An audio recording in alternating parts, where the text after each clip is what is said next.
Então, é isso aí, nação, mais um vídeo aí, né? Vamos falar sobre o nosso Flamengo aí, que enfrenta o Botafogo nesse domingo, às 11 horas da manhã. Vai estar um calor do caramba no Rio de Janeiro, né? Aproximadamente 35 graus, com uma sensação térmica de mais de 40, né? Dentro do estádio ou ali na região do gramado. Sendo que o Flamengo já tem a provável escalação do Flamengo. Tite não deve repetir o time. Tem um desfalque de Gabigol e Cebolinha ainda não se recuperou totalmente. E podemos ter mudanças pontuais nesse time do Flamengo. Quer saber quem deve ser essa mudança? Então vamos embora com mais um vídeo aí. Vai deixando seu like aí e tamo junto, galera. Vamos embora com mais um vídeo aí. Mais notícias também sobre o John Textor. Mas vamos aqui falar sobre o jogo, porque é um jogo importante. É jogo que não é só por ser clássico. É um Flamengo que estava muito bem, vem aí de uns jogos nem tão bem. O Tite foi criticado por poupar jogadores. E o Botafogo, que não estava bem, dando sinais de encorpar.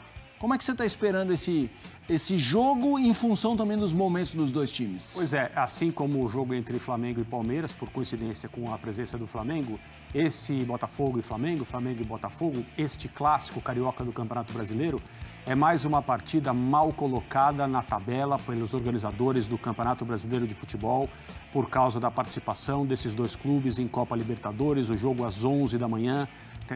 Parece que tem alguém olhando e falando assim: como nós podemos tornar as coisas mais difíceis para os clubes envolvidos e, consequentemente, piores para o campeonato em si. Mas tudo bem, essa é uma outra conversa, porque o noticiário, a narrativa indica o quê? Tite pressionado, não no sentido da segurança do seu cargo, do seu trabalho no Flamengo, mas para entregar mais, principalmente em jogo, não só em resultado. Campeonato Brasileiro, o Flamengo não vem mal. Estou falando de pontuação, mas até agora, digamos, desde que as coisas importantes no nosso calendário começaram, Libertadores e Campeonato Brasileiro, o Flamengo não mostrou algo próximo do seu potencial. É justo pedir mais, é justo olhar para o Flamengo, independentemente do resultado do jogo na altitude da Bolívia nesta semana. É justo olhar para o Flamengo, para aquilo que o time está fazendo e dizer: não está bom. Vem um clássico com rivalidade, com a dificuldade da viagem de volta, a preparação, a escolha de jogadores para enfrentar o Botafogo às 11 da manhã, e o Flamengo precisa entregar mais. E é claro que o olhar da opinião pública, da torcida do Flamengo, vai se basear, como é comum aqui no nosso país, vai começar, como é comum aqui no nosso país, pelo resultado. O lado do Botafogo, as coisas estão cada vez melhores. O Botafogo está cada vez mais confortável no jeito de jogar do técnico Arthur Jorge.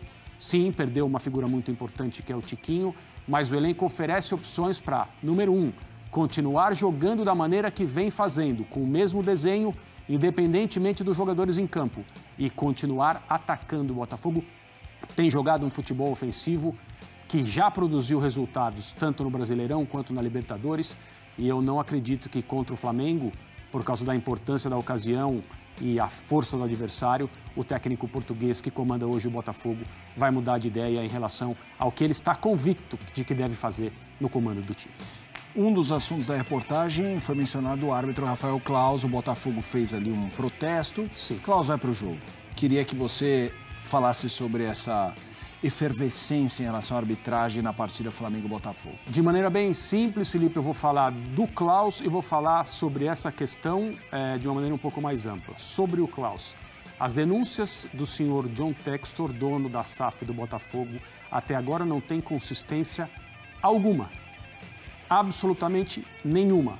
Retirar um árbitro dos jogos do Botafogo ou de qualquer outro jogo por causa de denúncias que não se sustentam é tratar com seriedade aquilo que ainda não merece seriedade. Então a escalação do Claus está correta, embora também nós possamos dizer que é um pedido para que a atuação dele seja olhada de maneira mais atenta ainda, e evidentemente as pessoas, os teóricos da conspiração, vão acreditar qualquer tipo de erro a favor ou contra do Claus, e os erros vão acontecer como eventos ligados a essa questão da manipulação de resultados e as denúncias que, eu repito, até agora não tem absolutamente nenhum corpo. Vini Casagrande, pelo lado do Flamengo, poupar, não vai poupar, que o torcedor já está sem entender o que vai acontecer, né?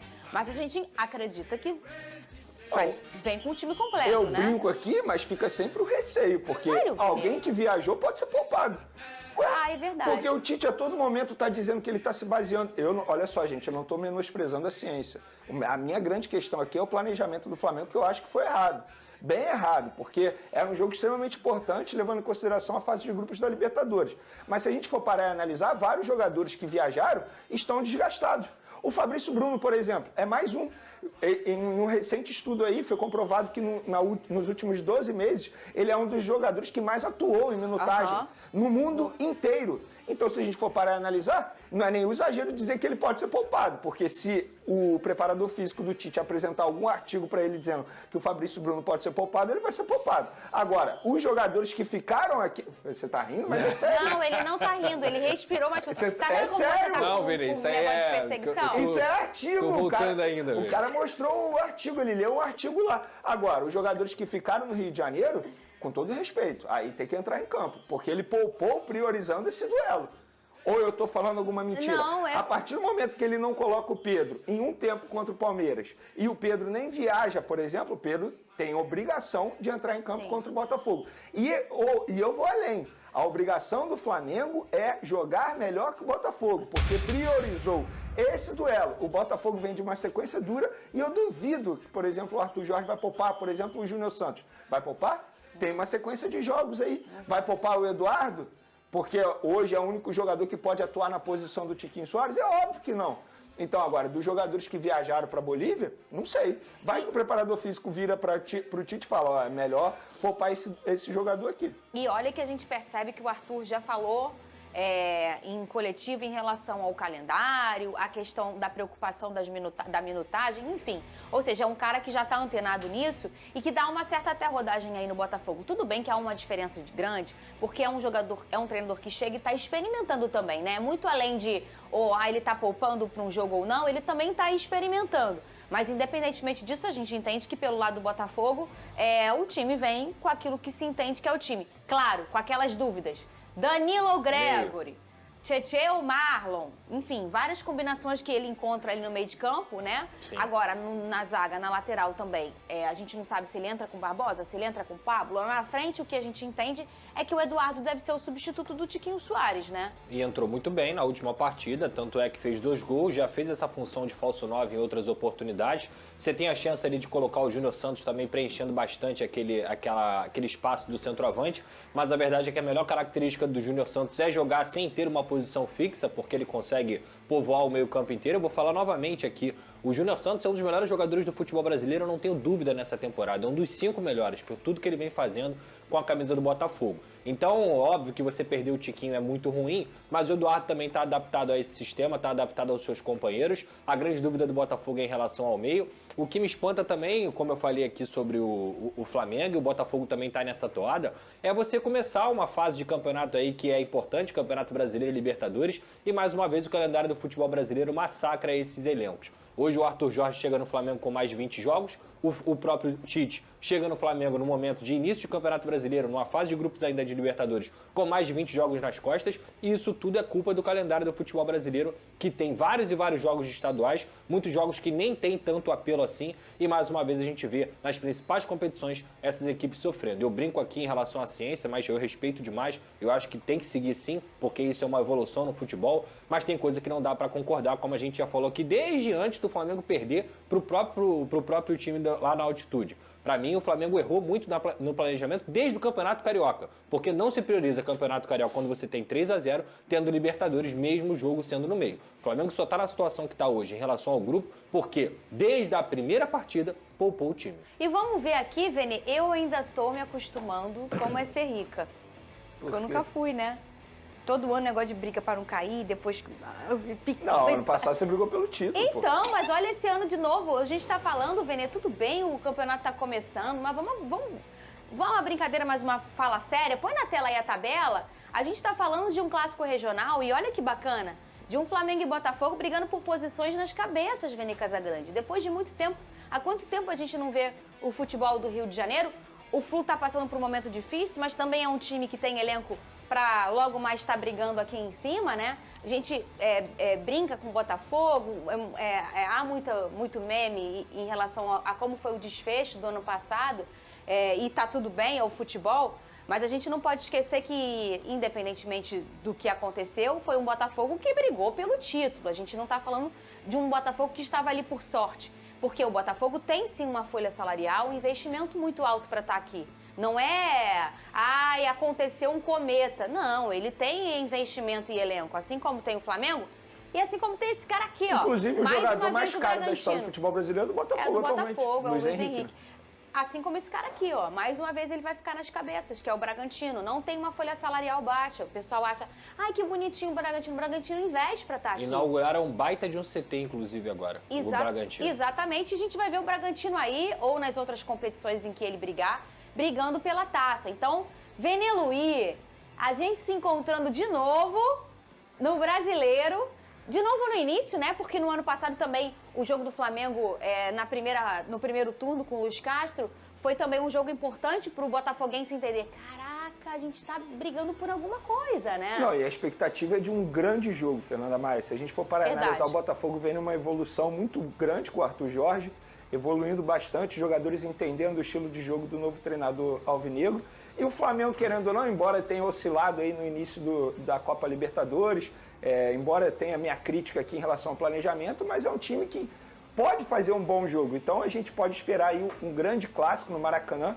Uma pena esse jogo ser disputado às 11 horas da manhã, porque, na minha opinião, isso influencia demais no desempenho dos atletas, sobretudo se tiver um calor muito forte no Rio de Janeiro, embora a gente não esteja no verão, mas Rio, a gente sabe como funciona. Se tiver calor, o jogador sente. Sol, Vini. A previsão é só. Aí, enfim, fica essa lamentação. Mas fora isso, uma expectativa de um grande jogo no Maracanã. Confesso pra você, eu brinquei aqui que eu espero um grande jogo do Flamengo, mas nenhum absurdo também. O Botafogo venceu, um clássico regional, e o Botafogo numa evolução muito grande, como eu mencionei. E a gente olha nessa página e não tem nenhuma surpresa, né? O Bahia também com investimento muito alto, o Fortaleza se organizando há alguns anos para estar ali, ó, onde ele tá. O Fortaleza venceu 4-2 no Boca Juniors. Legal pra caramba, né? Massacrou, eu assisti o jogo. Muito legal. O Fortaleza que também não tá aí de coincidência, não. O Atlético Mineiro também, um dos times com maior investimento nesse país. O Internacional, o Grêmio, outro que se organiza há muito tempo, que é o Atlético Paranaense, o Flusão também aqui. Mas isso pra ainda mim, vai o embolar Atlético muito. Mineiro, eu acho que o Pedrosa concorda com o que a gente já conversou sobre isso. O Atlético Mineiro vai chegar lá em cima fácil, assim. O futebol que eles vêm jogando com esse novo treinador. Muito bem. Na outra página ainda tem o Palmeiras, que não tá aqui, mas está muito no início. Isso ainda vai embolar. E sabe, eu fico com uma coisa de oração nessa competição aqui. O que você tá indo aqui, velho? Tem muita coisa pela frente aí. Pô, esquece, você falou sobre o Fluminense. Se o Fluminense continuar jogando o futebol que vem jogando, não vai ficar nessa parte aí lá de cima da tabela, não, Fernando. E tem um período... Porque ontem foi preocupante. Tem um período do campeonato que vai ser decisivo. É o período da Copa América. É verdade, Fernando. Claro. Nesse período aí, a gente vai ver muita coisa acontecendo. E aí, a gente tá falando de um Botafogo que teve o Tiquinho, tá machucado, né? A gente tá falando que vai improvisar um Eduardo, aconteceu, deu certo. Mas qualquer coisa, o Romário, daqui a pouco... Vocês estão vendo o Romário? Vocês estão acompanhando o Romário? Eu vou ligar pro John, cara. Então, é isso aí, nação. Vamos falar aqui sobre a escalação do Flamengo que deve entrar em campo. Eu acho que não deve ter mudanças, possivelmente, né? Possivelmente é o time titular que a gente conhece, né? Com Rossi, Varela, Fabrício Bruno, Léo Pereira, Ayrton Lucas, Pulgar, De La Cruz, Arrascaeta, Luiz Araújo, BH e Pedro. Essa é a provável escalação que deve entrar em campo. Porém, os jogadores Fabrício Bruno, De La Cruz e Bruno Henrique possivelmente podem ser poupados porque jogaram em La Paz, né? Então esses três jogadores que eu citei, como vocês percebem aqui, né, que está em entre parênteses, podem ser poupados, né? Fabrício Bruno, sai Fabrício Bruno, entra Léo Ortiz, sai De La Cruz, entra Alan, e sai Bruno Henrique, entra Lohana. Então esses jogadores que são considerados titular podem descansar para Léo Ortiz, Alan e Lohan ganhar a vaga de titular nesse jogo, né? E o Flamengo sim pode reassumir a liderança, né, do Brasileirão, e vamos dar uma olhada aqui no cenário possível, né? O cenário possível é que o Flamengo e o Botafogo jogam 11 horas da manhã, o Flamengo vence seu jogo, o Flamengo vencendo seu jogo, e torcer para um tropeço do Bragantino jogando fora de casa, né? Os jogos são no domingo, Mas o Flamengo 11 horas e o Botafogo às 6h30 da noite. O Bragantino às 6h30 da noite. Então é aquilo. O Flamengo ganhando ou até empatando esse jogo, o Flamengo pode assumir a liderança e o Bragantino perder, né? Porém, como o Flamengo tem 7 pontos e tem vários adversários abaixo do Flamengo com 6, 5, então o Flamengo tem que vencer esse jogo para assumir a liderança e ninguém tirar a liderança dele, né? Então, o cenário provável, o Flamengo vence e torcer para um tropeço do Bragantino, ou empate, ou uma derrota para o Fortaleza fora de casa, né? Palpite, 3-1 Mengão, galera. Então deixe seu like aí e tamo junto aí.